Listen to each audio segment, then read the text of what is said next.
Imagine being a 14-year-old boy, scavenging through trash just to help your struggling family survive, when suddenly you hear a desperate cry for help. A pregnant woman, alone and in pain, has no one to turn to. What would you do? For Adam, the choice was clear, but little did he know that one act of kindness would change his life forever. Before we dive in, let us know. What time are you listening to this? And where are you? Drop a comment below. We'd love to hear from you. The sun dipped low over the city of Chicago, casting long shadows across the crumbling streets of its outer neighborhoods. Among the derelict buildings and piles of trash, a boy no older than 14 sifted through a heap of discarded cans and metal scraps. His name was Adam, a name that carried more weight than most, for he had long since become the cornerstone of his struggling family. Adam crouched down, carefully plucking an aluminum can from beneath a pile of greasy food wrappers. He wiped it against his faded hoodie before tossing it into a torn, oversized bag slung over his shoulder. The bag jingled with the sound of collected metal, his only means of scraping together a few dollars to help his mother and his 7-year-old sister, Lily. The wind carried the sharp tang of decay from the nearby dumpsters, mixing with the distant hum of cars. Adam pulled the hood tighter over his head as he shifted to another pile. His eyes scanned for anything that might have value. "Hey, you! Get out of here!" The bark came from a security guard, heavy-set and armed with nothing but disdain for the boy. Adam flinched, clutching the bag as though it contained his last hope. He didn't argue. He knew better. Keeping his gaze low, Adam slung the bag over his shoulder and shuffled away. "Damn kids," the guard muttered, his voice fading as Adam disappeared down the alley. Adam's shoulders slumped under the weight of the bag and the burden of his life. The streets around him seemed as tired as he felt. Buildings with peeling paint, windows boarded up with plywood, and graffiti marking every surface. He kept his head down, avoiding the gazes of strangers who passed him as though he were invisible. As Adam turned the corner onto a quieter street, a faint sound stopped him in his tracks. A voice, weak and trembling. "Help. Please." He froze, his heart pounding. The voice came from just up the block, near the shadow of an old lamppost. Cautiously, Adam approached, his breath catching when he saw her.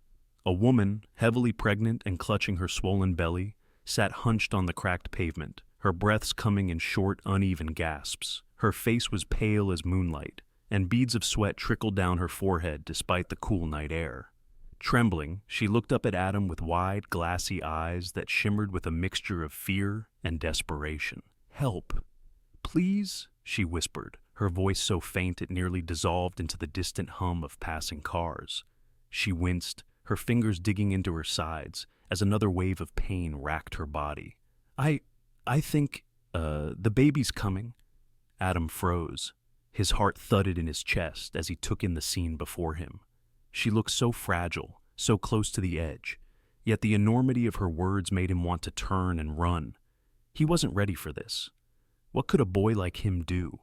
His eyes darted down the empty street, searching for someone, anyone who might step in to help. A car passed without slowing, its headlights briefly illuminating the woman's pained expression before disappearing into the night. The windows of nearby buildings remained dark, the street eerily silent except for the labored sound of her breathing. "Please," the woman whimpered again, clutching her belly as her body tensed. Her voice cracked as she added, I don't think I have much time." Adam felt a lump rise in his throat. Every instinct screamed at him to keep walking, to find someone older, stronger, more capable. He was just a kid. His own life was a constant struggle, and now he was supposed to help bring a baby into the world. But as he looked into her eyes, glossy with tears and desperation, he realized he couldn't leave her there. Adam stammered, his voice cracking. He hesitated, clenching and unclenching his fists. She let out a muffled cry, her entire body curling inward as pain overtook her again. "Wait here," he blurted, his voice steadying with determination. "I'll get something to help." Without waiting for a response, Adam took off running, his sneakers slapping against the cracked pavement. His mind raced as fast as his legs. He knew he had to think quickly. There wasn't time to hesitate. He skidded to a stop when he reached the familiar boneyard of discarded items where he had spent so many hours scavenging for scrap metal and bottles.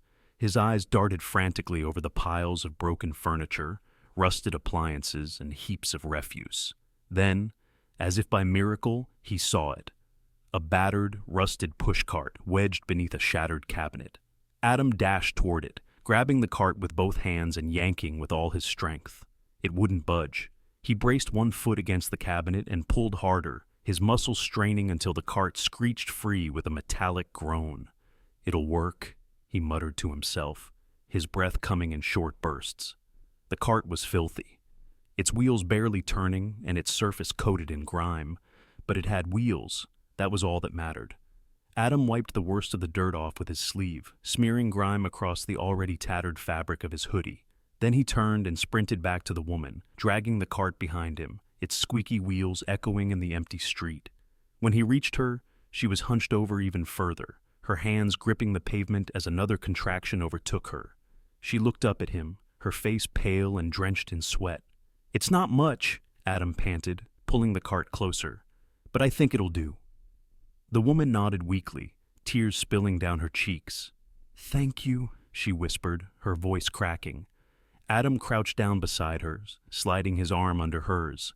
"Okay, I'm going to lift you up. It's going to hurt a little, but I'll go slow." She gritted her teeth and gave a small nod. Just don't leave me." "Never," Adam said firmly. With all his strength, Adam helped her onto the cart. She groaned in pain, her hands clutching the sides of the cart as she adjusted herself. Once she was settled, Adam took hold of the cart's handles and began to push.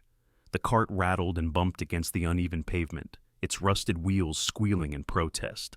Adam leaned into it, his small frame straining as he navigated the gaping potholes and jagged cracks in the road. "Just hang on," he said, though he wasn't sure if he was speaking to her or himself. The woman let out a soft cry, clutching her belly as another contraction gripped her. Adam's heart pounded as he pushed harder, sweat dripping down his forehead despite the chill of the night. A car sped past too close, its horn blaring. Adam flinched but kept moving. The stares of a few passers-by burned into his back, but none of them stopped to help. He didn't care. His focus was on the hospital sign, glowing faintly in the distance. "We're almost there," he said through gritted teeth, though his arms burned and his legs felt like jelly. The woman sobbed softly, her voice filled with both pain and gratitude. "Thank you. Thank you." Adam didn't respond. He couldn't. All he could do was push. The night air grew colder, the streetlights casting long shadows that flickered across the road. Step by step, he forced the cart forward, determined not to stop until she was safe. The bright lights of the hospital entrance finally came into view, a beacon of hope at the end of a grueling journey. Adam pushed the cart up to the doors, where a nurse in scrubs rushed out to meet them. "She's in labor," Adam said, his voice hoarse. The nurse's eyes widened, and she called out for assistance. 2 more nurses appeared, lifting the woman off the cart and onto a stretcher. "Wait, what's your name?" the nurse asked, turning to Adam. Adam hesitated, the question catching him off guard. He glanced at the woman, now being wheeled inside, her eyes fluttering closed in exhaustion. "It doesn't matter," he said quietly, stepping back. Before the nurse could respond, Adam turned and walked away, the sound of the hospital doors hissing shut behind him. His bag of scrap metal jingled softly as he disappeared into the night, the weight of the night's events pressing heavily on his young shoulders. He didn't know what would happen to the woman or her baby, but for the first time in a long time, Adam felt like he'd done something right, something that mattered. The morning sun peeked through the cracks in the curtains of Adam's small apartment, casting faint golden streaks across the worn linoleum floor. The faint chirping of birds outside was drowned out by the hum of distant traffic. Adam stirred, blinking against the light as he pushed aside the thin blanket covering him. His body ached from the events of the previous night, muscles he hadn't realized he'd used now screaming in protest. The apartment was eerily quiet, save for the soft snoring of his younger sister, Lily, who was curled up on a makeshift bed of old blankets in the corner. Adam sat up, rubbing the sleep from his eyes as he scanned the room. The place was as it always had been, small, cramped, and far from welcoming, but it was home. Sliding his feet into his worn sneakers, Adam grabbed his tattered bag and slung it over his shoulder. Today, like every other day, he'd head out early to collect scrap metal and recyclables. It wasn't glamorous, but it helped. His mother, Emily, had already left for her shift at the factory before dawn, her exhaustion palpable even in her hurried goodbye. The streets were alive with their usual cacophony, honking cars, chatter from shop owners opening their stalls, and the occasional bark of a stray dog. Adam navigated the maze of alleyways, his eyes scanning the ground for anything of value. A soda can glinted in the sunlight, and he bent down to grab it, his fingers brushing against the cool metal. As he straightened, a prickle ran up the back of his neck. Something felt off. Adam glanced over his shoulder, his brow furrowing as his eyes locked onto a sleek black SUV parked at the end of the alley. Its glossy surface reflected the sunlight, and the dark-tinted windows gave no hint as to who might be inside. He lingered for a moment, his heart beating a little faster. Then, shaking his head, he turned and continued down the alley. Maybe it was nothing. But as he moved from one street to the next, he couldn't shake the feeling of being watched.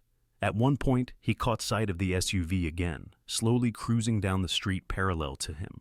His stomach twisted. Why would someone be following me? He wondered, gripping the straps of his bag tighter. By mid-morning, Adam decided to head home. The bag slung over his shoulder was heavier now, filled with scrap metal he'd found near a construction site. His arms burned from the weight, but his pace quickened as he turned onto his block. The sight of his apartment building brought a small wave of relief. It wasn't much to look at: peeling paint, cracked windows, and stairs that creaked ominously underfoot. But it was the one place he felt safe. Adam pushed open the door and stepped inside, the familiar aroma of frying onions wafting from the kitchen. His mother stood at the stove, her back to him, humming softly as she stirred something in a battered pan. "Hey, Ma," Adam said, setting the bag down near the door. Emily turned, a tired smile spreading across her face. "You're back early. Find anything good today?" Adam shrugged, pulling a few dented cans from the bag and setting them on the counter. "Just the usual. Enough to get us through, I guess." Her smile faltered for a moment, the weight of her exhaustion seeping through. "Every bit helps," she said softly, returning to her cooking. After a quick lunch of beans and toast, Adam sat on the floor with Lily, who was drawing on a scrap of cardboard with a stubby crayon. She grinned as she held up her creation, a lopsided house with a bright yellow sun shining overhead. "Is this us?" Adam asked, pointing to the stick figures standing in front of the house. Lily nodded enthusiastically. "That's you, me, and Mom, and this," she said, pointing to a blob of brown in the corner, "is a puppy I want to get someday." Adam chuckled, ruffling her curls. "Maybe one day, Lil, but for now, we've got to make sure this house doesn't fall apart first." His words were light, but the truth of them weighed heavily on his mind. The leaky roof, the drafty windows, every inch of their home seemed to scream of their struggles.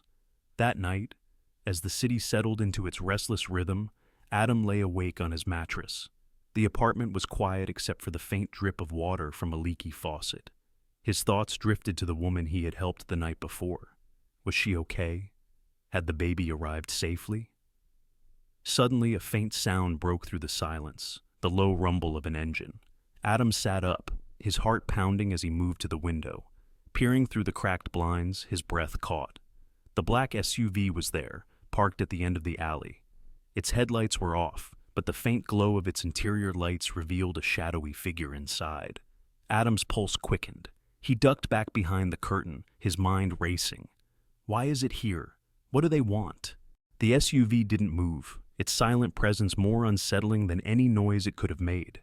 Adam stayed by the window, his eyes fixed on the vehicle until exhaustion finally overtook him. As he drifted into a restless sleep, the unease lingered, settling over him like a heavy blanket. The morning light filtered through the thin curtains, casting uneven stripes across the apartment's faded walls. Adam sat at the small kitchen table, picking at a piece of toast that had gone cold. His mind was elsewhere, replaying the unsettling image of the black SUV parked at the edge of their alley the night before.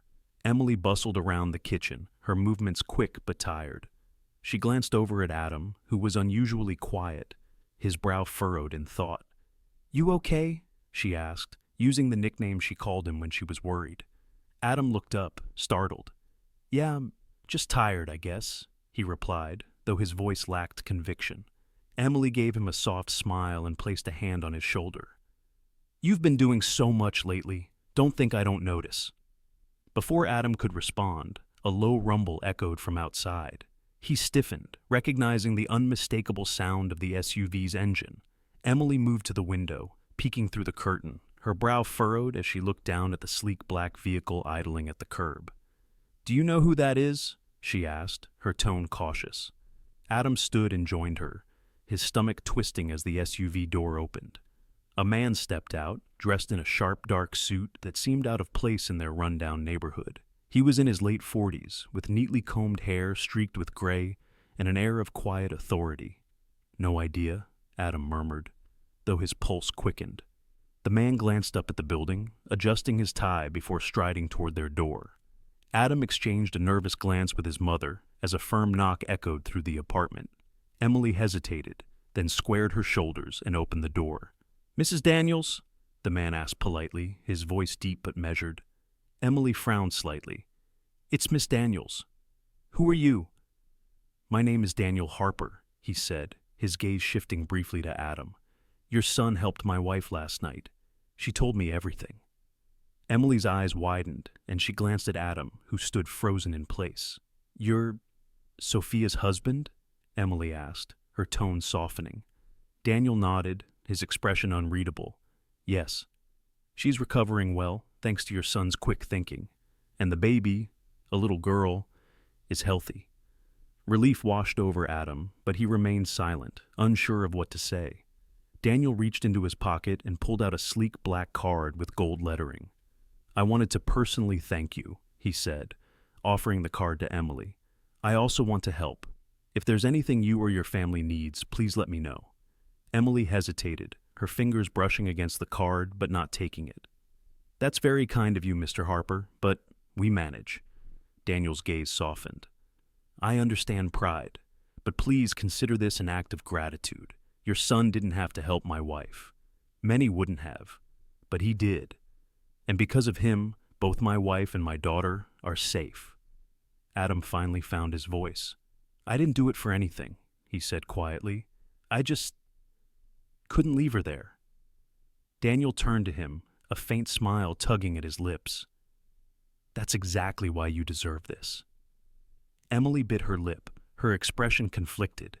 She didn't want to accept charity, but the exhaustion in her eyes betrayed how much she struggled to keep their family afloat. Before she could respond, Daniel continued, "I don't mean to impose. I'll leave you to discuss it, but please know my offer stands."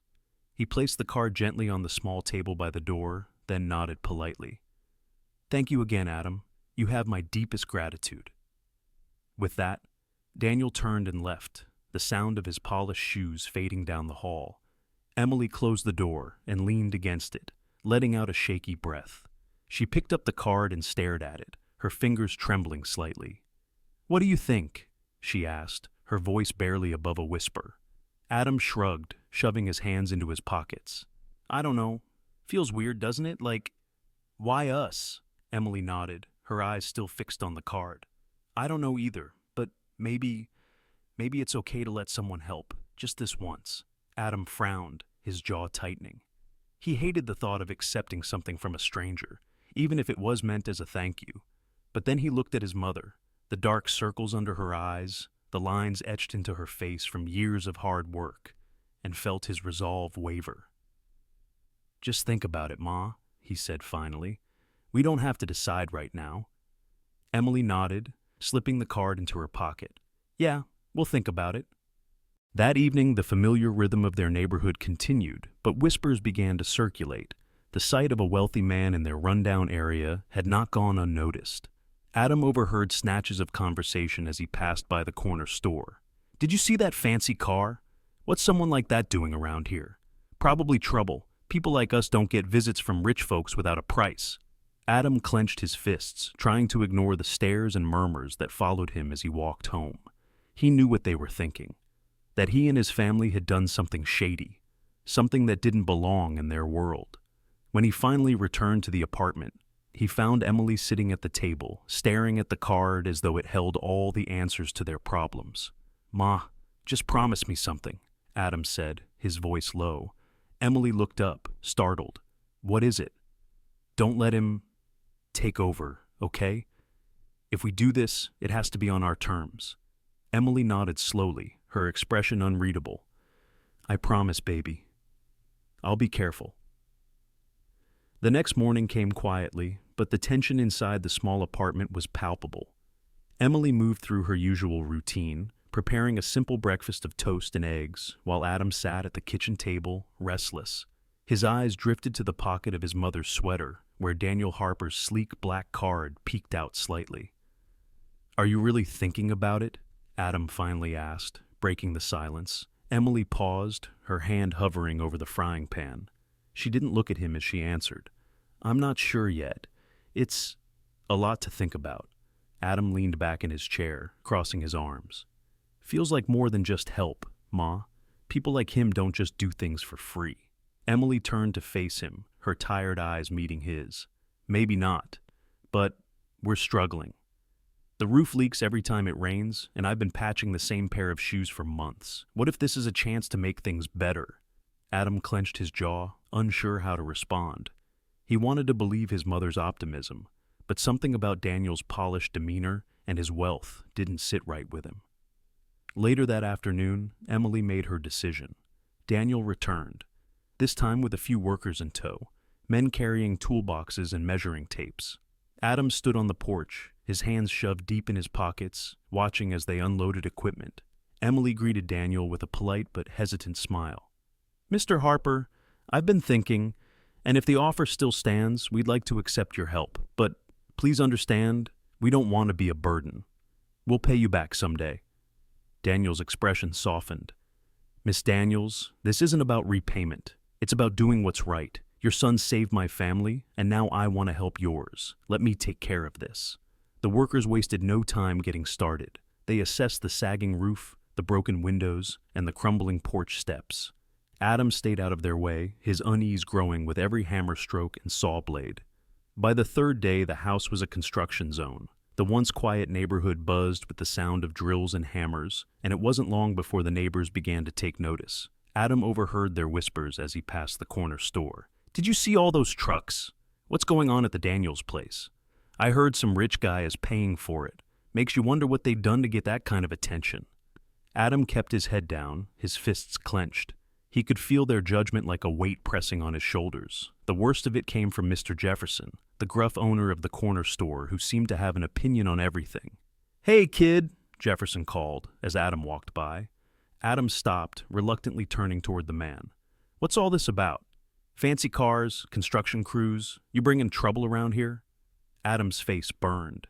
It's nothing like that, Mr. Jefferson. Someone's just helping us out, that's all. Jefferson snorted, crossing his arms. Helping you out? Ain't no one helps without wanting something in return. You better be careful, boy. People around here don't take kindly to secrets. Adam didn't respond. He turned and walked away, his jaw tight. Inside the apartment, the atmosphere wasn't much better. The once quiet family dynamic was disrupted by the constant presence of strangers. Workers traipsing in and out, the noise of construction filling every corner. One evening after the workers had gone for the day, Adam confronted his mother. Ma, don't you think this is too much? It's not just the roof. They're doing everything. The windows, the plumbing. It's like they're rebuilding the whole house. Emily sighed, sitting down heavily at the kitchen table. I know it feels strange, but when was the last time we could live without worrying about something breaking? When was the last time I didn't have to patch a hole in the ceiling every time it rained? Adam leaned against the counter, his arms crossed. I just don't want us to owe him, Ma. It's too much. Emily reached out and took his hand, her voice soft. Sometimes it's okay to accept help. We've been doing it all on our own for so long, but we can't keep going like this. Just trust me, okay? Adam nodded reluctantly, but the knot in his stomach didn't loosen. That night, as Adam lay in bed, the first drops of rain began to fall. The rhythmic pattering against the roof was familiar, but something was different this time. There was no leaks. For the first time in years, the apartment stayed dry. But instead of feeling relief, Adam felt a deep unease. He couldn't shake the memory of Jefferson's words, or the skeptical glances from the neighbors. Even the workers, though polite, seemed to eye him with curiosity. "What's your story, kid?" one of them had asked earlier that day. Not many people get this kind of luck. Adam had shrugged it off, but the question lingered. Why had Daniel chosen to help them? Was it really just gratitude, or was there something more? The wind howled through the narrow streets, rattling the loose boards of the neighborhood's rundown homes. Rain lashed against the windows of the Daniels' apartment, each drop pounding like tiny fists. Inside, Adam stood by the window, watching as the storm gathered strength. The once familiar sound of rain hitting the roof was different now. There were no leaks, no buckets strategically placed to catch dripping water. The repairs Daniel Harper had funded had transformed their home into a sanctuary from the elements. But for Adam, the silence only amplified his unease. Outside, the construction crew had hastily covered their tools and supplies with tarps before leaving earlier in the day. Even in the dim light of the storm, Adam could see that some of the coverings had been blown loose, exposing stacks of lumber and equipment to the downpour. "We've got to secure those," Adam muttered to himself, grabbing his jacket from a hook by the door. "Where are you going?" Emily called from the kitchen, where she was trying to coax Lily into eating her dinner. "Just outside, Ma. Some of the stuff is getting soaked," Adam replied, pulling his hood over his head. Emily frowned. "It's pouring." "Let it be." Adam shook his head. "They're fixing the house for us. The least we can do is make sure their stuff doesn't get ruined." Without waiting for a response, he stepped out into the storm. The rain hit him like icy needles, soaking through his jacket in seconds. The wind whipped around him, making it hard to see as he trudged toward the construction supplies. The tarps flapped violently, threatening to blow away completely. Adam grabbed one, struggling to pull it back over the stack of wood beneath it. The rain made the tarp slippery, and the wind fought against him with every move. "Need a hand?" Adam spun around, startled. A familiar voice cut through the storm, and he saw one of Daniel's workers, Sam, approaching with a flashlight in hand. "Yeah!" Adam shouted over the wind. "Thanks!" Together they managed to secure the tarps, using bricks and heavy tools to weigh them down. By the time they finished, both of them were drenched and shivering. "Good work, kid," Sam said, clapping Adam on the shoulder. "You've got more guts than most." Adam gave a small smile, but his thoughts were elsewhere. As they turned to head back inside, the door to the apartment flew open, and Emily stepped out, her face pale with panic. "It's Grandma! Something's wrong!" Adam's heart dropped. He raced inside, his wet shoes squeaking against the floor as he made his way to the small bedroom at the back of the apartment. His grandmother, who had been bedridden for months, was gasping for air, her hand clutching at her chest. Her face was ashen, and her eyes fluttered weakly. "Ma, we need to get her to a hospital," Adam said urgently. Emily nodded, her hands shaking as she grabbed a blanket to wrap around the frail woman. "Wait," Adam said, an idea forming in his mind. "I'll call Mr. Harper. He has a car. He can help." Emily hesitated, her pride flickering across her face, but one look at her mother erased any objections. "Do it," she said quietly. Adam fumbled with his pocket, pulling out the black card Daniel had given them. His fingers trembled as he dialed the number, each ring of the phone stretching out endlessly in his mind. "Hello?" Daniel's calm voice answered on the other end. "It's Adam," he said quickly. "We need help. My grandma, she can't breathe. We have to get her to the hospital, but we don't have a way." There was a pause, then Daniel's voice turned firm.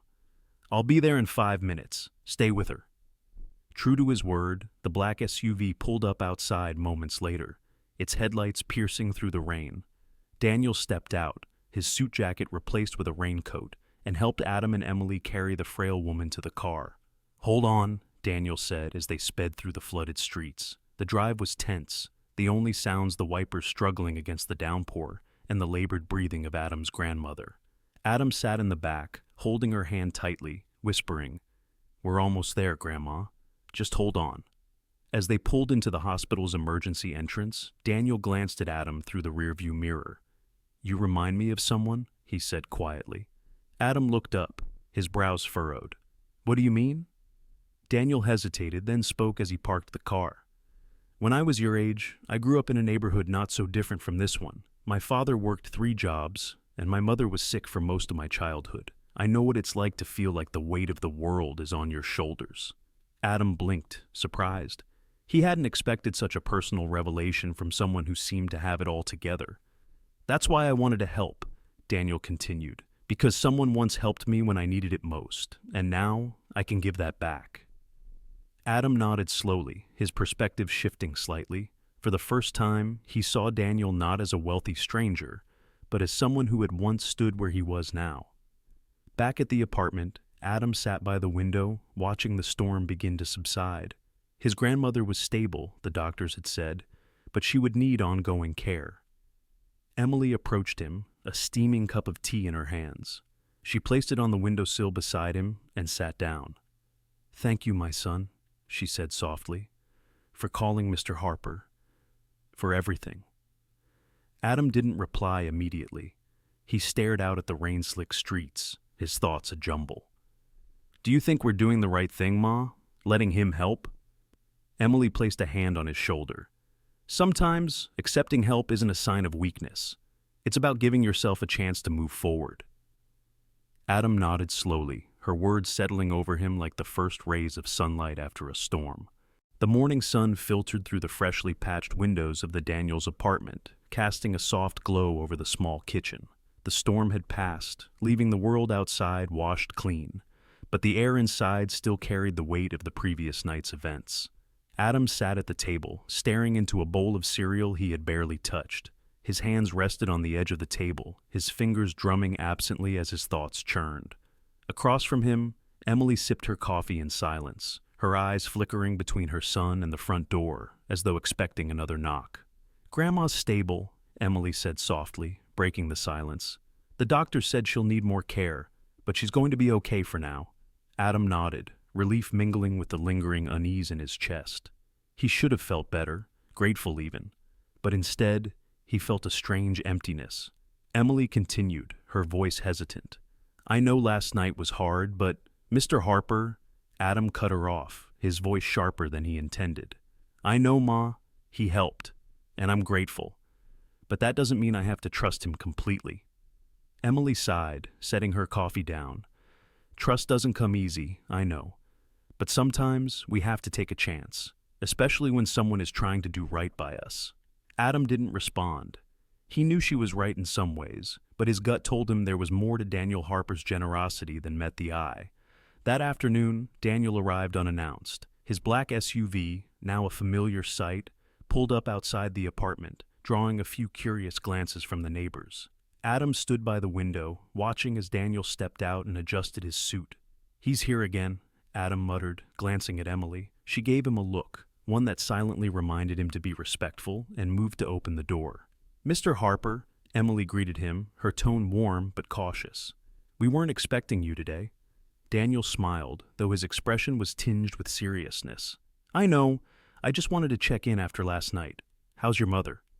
"She's doing better, thanks to you," Emily replied. "We're very grateful."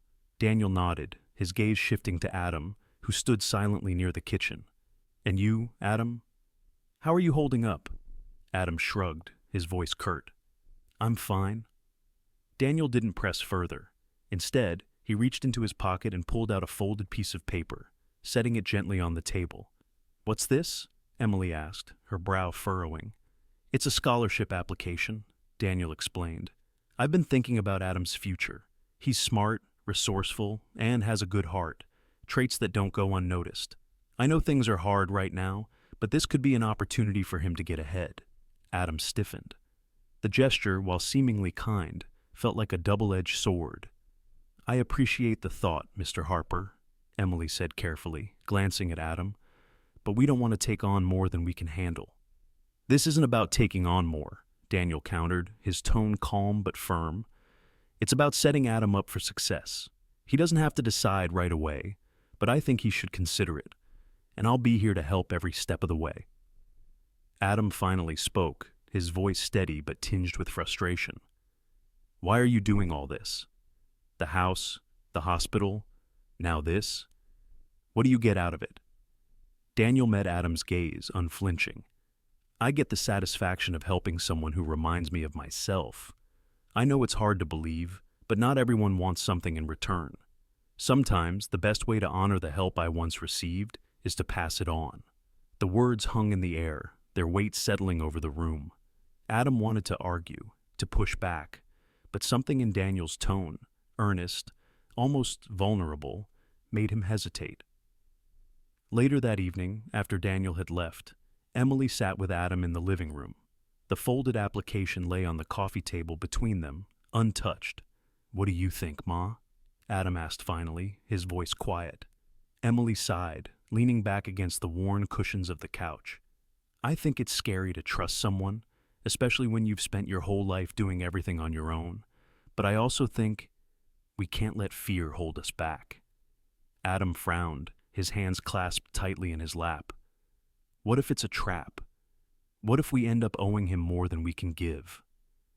Emily placed a hand on his knee, her grip gentle but firm. "Then we face it together. But I believe in you. I believe you're meant for more than just surviving. This could be your chance to prove that. Not just to him, but to yourself." The next morning, Adam sat at the kitchen table, the scholarship application spread out in front of him. He stared at it for what felt like hours, his pen hovering over the blank spaces. Lily toddled over, her small hand tugging at his sleeve. "What you doing?" Adam forced a smile. "Just trying to figure out the future, Lil." She grinned, her innocent confidence shining through. "You'll figure it out. You're the smartest." Adam chuckled, ruffling her hair. Her simple faith in him was both comforting and overwhelming. With a deep breath, Adam lowered his pen and began to write. The morning was unseasonably warm, sunlight streaming through the freshly installed windows of the Daniels' apartment. The once dreary space now gleamed with a new life. Thanks to the repairs and renovations Daniel Harper had insisted on, the peeling paint was replaced with fresh coats of soft blue, and the leaky ceiling was finally sealed. Even the drafty windows were now sturdy, keeping the warmth in and the cold out. Adam sat at the kitchen table, staring at a thick envelope that had arrived the day before. Across the top, bold letters spelled out, "Congratulations." His hands trembled slightly as he opened it, revealing a letter that confirmed what Daniel had promised. The scholarship was his. His mother, Emily, stood behind him, her hands resting lightly on his shoulders. She read the letter over his shoulder, her eyes welling with tears. "You did it," she said softly, her voice trembling with pride. This is everything we've prayed for." Adam nodded, though the weight of the opportunity filled him with a mix of excitement and trepidation. He wasn't used to this, to doors opening instead of closing. Outside, the neighborhood buzzed with whispers. The Daniels' house, now the brightest on the block, stood as a symbol of something many didn't understand. "Must be nice, getting everything handed to you," one neighbor muttered as Adam walked by. Another chimed in, "Wonder what they had to do for all that." Adam kept his head down, his fists clenched. The stares and murmurs followed him everywhere, a constant reminder of how much he didn't belong. Not just in this neighborhood anymore, but in the world Daniel was pushing him toward. As he approached the corner store, he braced himself for the familiar voice of Mr. Jefferson. "Hey, kid," the old man called, leaning against the counter. Adam sighed and turned to face him. "I heard about that scholarship," Jefferson said, his tone gruff but tinged with something softer. "Guess you're not just a scrapper anymore." Adam blinked, unsure if the comment was a compliment or a jab. "Thanks, I guess." Jefferson nodded, his eyes narrowing. "Don't waste it, you hear me? Not many kids around here get the kind of chance you're getting. Make it count." For the first time, Adam saw something resembling respect in the old man's gaze. He nodded firmly. "I will." That afternoon, Daniel Harper stopped by one last time. His SUV glided to a stop in front of the house, and he stepped out, his usual polished demeanor intact. Emily greeted him warmly, ushering him inside. "Mr. Harper, I can't thank you enough for everything you've done." Daniel waved her off, his smile genuine. "Please call me Daniel, and there's no need for thanks. Your family has given me something far greater than gratitude. Hope." Adam entered the room, his scholarship letter still clutched in his hand. He looked at Daniel, his expression conflicted. "Why me?" Adam asked bluntly. "Why go through all this trouble for someone like me?" Daniel regarded him thoughtfully. "Because I see something in you, Adam. You remind me of myself at your age, hungry for something more, but trapped by circumstances you didn't create. Someone believed in me once, Gave me a chance to prove I was more than my struggles. I'm just paying that forward." Adam nodded slowly, the words sinking in. As Daniel prepared to leave, he turned back, his expression serious. "Remember, Adam, this scholarship isn't just a gift, it's an investment. I believe in you, but the real work starts now. Make the most of it. And when you're in a position to help someone else, don't hesitate." Adam extended his hand, meeting Daniel's firm grip with his own. "I won't let you down." The following week, the morning air was crisp and filled with the quiet hum of anticipation. Adam stood on the cracked pavement of the bus station, his single duffel bag slung over his shoulder. The bag wasn't much, just a few changes of clothes, his favorite book, and a photograph of his family, but it felt heavier than it should, weighted by the magnitude of what lay ahead. His mother, Emily, stood beside him, her arms crossed against the chill. Despite her smile, Adam could see the sadness in her eyes, the way her fingers gripped her worn sweater as if holding herself together. Lily clung to his leg, her small face tilted up, tears glistening in her big brown eyes. "You're going to do great things," Emily said, her voice steady but tinged with emotion. She pulled him into a tight hug, her hands trembling slightly as she held him close. "This is your chance. Don't waste it." Adam hugged her back, inhaling the faint scent of laundry soap and the comfort it brought. "I won't, Ma," he whispered.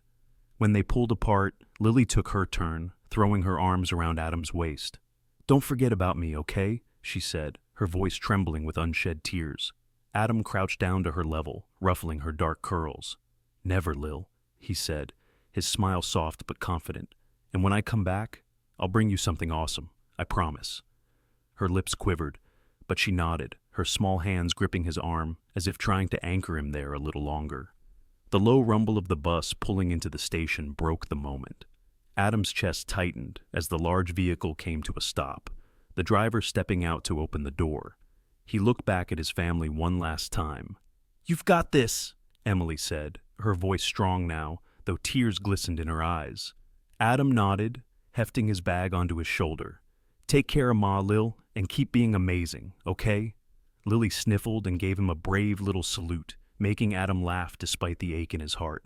He boarded the bus, his steps heavy but determined. As he found a seat near the window, he looked out at his mother and sister standing together, their figures framed by the early morning light. He raised a hand to wave, and they waved back, their smiles both proud and wistful. The bus lurched forward, and as the station disappeared from view, Adam rested his forehead against the glass. He was leaving behind the only life he'd ever known. But for the first time, the unknown didn't scare him. It excited him. Months turned into seasons, and Adam threw himself into his new life with a determination that left little room for doubt. The scholarship wasn't just a ticket out of his old life. It was a lifeline to something better. His classes were challenging, the workload heavy, but Adam embraced every moment. For the first time, he was surrounded by people who believed in his potential, professors who pushed him, mentors who guided him, and friends who encouraged him. Back in his neighborhood, the Daniels home became a symbol of hope. The fresh paint and sturdy roof stood out against the weathered houses around it, a reminder that change was possible. Emily joined a local community group, pouring her energy into helping other struggling families access the resources they needed. Lily flourished in school, her grades improving alongside her confidence. She carried a photograph of Adam in her backpack, showing it off proudly to anyone who asked about her brother. As for Daniel Harper, his quiet acts of generosity continued. Though Adam rarely heard from him directly, he knew Daniel's influence stretched far beyond their family. Somewhere, another Adam was being given their chance, and that thought spurred him on. Years later, the neighborhood had changed. It was still rough around the edges, but signs of renewal were everywhere. Freshly painted houses, repaired sidewalks, and a community center that buzzed with activity. A simple sedan pulled up in front of the Daniels house, its engine humming softly before going silent. Adam stepped out, now a man in his mid-20s, with a confident stride and a purpose in his eyes. His once threadbare clothes were replaced with a neatly pressed shirt and jeans, but the familiar fire in his gaze remained unchanged. The front door swung open before he could knock, and Lily bounded out, now a lively teenager with the same dark curls and bright smile. "Adam!" she shouted, throwing her arms around him. Adam laughed, spinning her in a circle before setting her down. "You've grown, Lil. What are they feeding you?" Emily appeared in the doorway, her face lighting up at the sight of her son.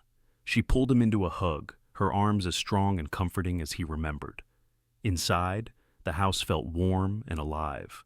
The kitchen table was set for dinner, the aroma of roasted chicken filling the air. As they ate, Adam shared stories of his time at school, his achievements, and the mentorship program he was building. A program designed to lift kids like him out of the cycle of poverty. "I want to make sure no kid feels like they have no way out," Adam said, his voice steady. "Daniel helped me see that one act of kindness can change everything. Now it's my turn to do the same." Emily's eyes filled with tears, and she reached across the table to squeeze his hand. "I'm so proud of you. You've become everything I always knew you could be." After dinner, Adam stepped out onto the porch, the cool evening air wrapping around him. He looked out at the street where his journey had begun, the same street where he had once pushed Sophia in that rusty cart. He smiled, the memory vivid in his mind. The struggle, the doubt, the fear, it had all led him here. "Sometimes," he whispered, his voice carried by the gentle breeze, "it just takes one act of kindness to change everything." Behind him, the warm light from the house spilled onto the porch, a beacon of hope for a neighborhood still finding its way. And for Adam, it was only the beginning of what he knew would be a legacy worth leaving behind. Thank you for joining me for this story. I invite you to share your thoughts in the comments below. If you enjoyed the video, please consider subscribing to the channel to stay updated on the heartfelt stories I'm passionate about sharing. Your support means the world to me and motivates me to keep creating. I'm truly grateful to have you on this journey with me.